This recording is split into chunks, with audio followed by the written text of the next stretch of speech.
friends, Mark Holmes here with my buddy Cowboy Joe Boo, and as always, thank you guys for watching, commenting, and subscribing to the Joe Boo Sports Report. Without you guys, man, this does not work. Let's get open for business on this Sunday championship afternoon. The New Orleans Saints are up 20-10 right now, and we're looking actually at the new breed of football coaches out there. We've got Sean Payton, who's won a Super Bowl, has done wonders with quarterbacks like Tony Romo and Drew Brees. And we also have that young buck stud, former Washington Redskin coach, Sean McVay, who took a 4-12 team and took them now to the conference championship in 2 years. He's that new breed of coach that's kind of like the old school. So understand, I'm old. I was brought up in the Tom Landry days, back in the day where coaches were with teams forever.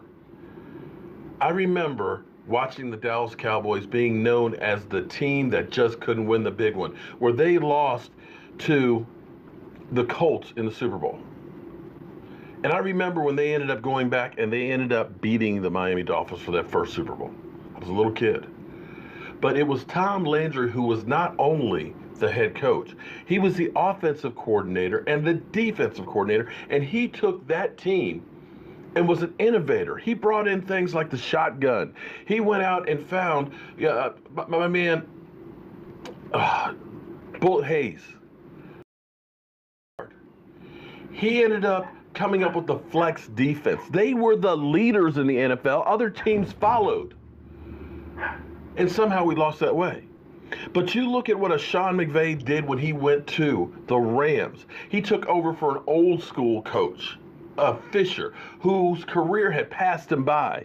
He came in there with energy. He related to players. He took a Jared Goff who was garbage and turned him into a good quarterback. And then you have a Sean Payton who was part of the coaching tree of Bill Parcells, who paid his dues year after year with him and finally got his opportunity with the Saints. And here they are, 2 quarters away from being in the Super Bowl. When you look around the NFL right now, you've got now the changing of the guard where the head coach is also that play caller on offense, the Andy Reid. You see Andy Reid up there who took a quarterback, oh my God, Alex Smith, and made him a productive quarterback. You see what he's done with Pat Mahomes, who got an opportunity to sit behind the bench for a year. You see that guy when he comes off the field right there in his face. You see him with the playbook there. You see him covering his mouth, making those calls. You see these guys being the be-all, end-all. So maybe we'll see something different because Jason Garrett is now going to be made to be one of those guys. Jason Garrett, who didn't have the pedigree, he went as an not even offensive coordinator, quarterback coach under Nick Saban in Miami for a year before the Dallas Cowboys said, that's our guy to be our offensive coordinator, and paid him like a head coach. He wasn't ready. He didn't put in the time and the work yet. And then he was made head coach and still had not been under that tree. And was play caller and didn't do that bad of a job, but the Cowboys were 8-8, 8-8, 8-8, 8-8. And they took the play calling away from him and said, you know what, you're not ready. The thing that bugs me is every time we have a press conference after things go wrong, is listening to Jason Garrett basically saying, well, we'll have to look at the films and talk to the other coaches and see what, you know what? There's an old saying, the buck stops here. It's time to put up or shut up. It's time for you to be the guy, to be when the team loses, when you get up there and you say, listen, I didn't get this team prepared. I didn't call the right plays. I did not get the clock management down. I did not put these players in a position to win. To be the guy. If you want to be the guy, you've got to take the good with the bad and stop saying it was somebody else. And if this is going to be the way it's going to be, you know what? I would much rather it go this way. I would rather that Stephen Jones would go through and say, you know what, we're going to give you a 1-year extension. This is your trial year.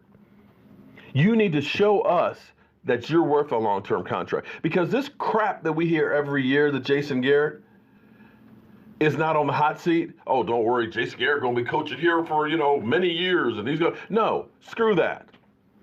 Because you know when things change for this team? Do you know when, and I know you're going to say Amari Cooper. No, yes, that's a big part of it. But when you started seeing Paul Alexander, let me see. Paul Alexander, bam, you're gone.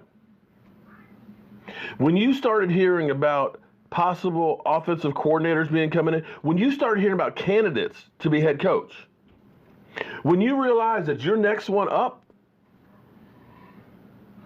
all of a sudden you start thinking a little bit differently. See, everybody knows that guy at work that knows I ain't going to get fired. He goes out and takes those 2-hour lunches. He doesn't worry about having to do any extra work or staying late. In fact, he's usually the first one out the door and the last one to get in. Why? I'm a legacy, man. I ain't got to work that hard. But it's the guy over there who's worried about getting fed next weekend because he's living paycheck to paycheck. It's the guy who is worried about losing his job that puts in that extra effort, who defers going on vacation, who will stay late, who will take on extra work to make sure he succeeds, to make sure everybody knows, listen, I'm busting my ass. That's what I think this guy needs. Because right now you got no excuses.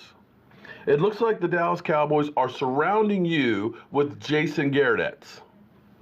People who have been in your system. You got Jon Kitna, who was there behind Tony Romo, who was in your system for a number of years, to go ahead and instill what your philosophy is with Dak Prescott.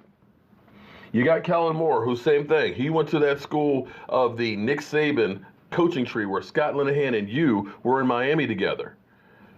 So he's going to be able to go through and be that offensive coordinator in name only where you're calling the plays.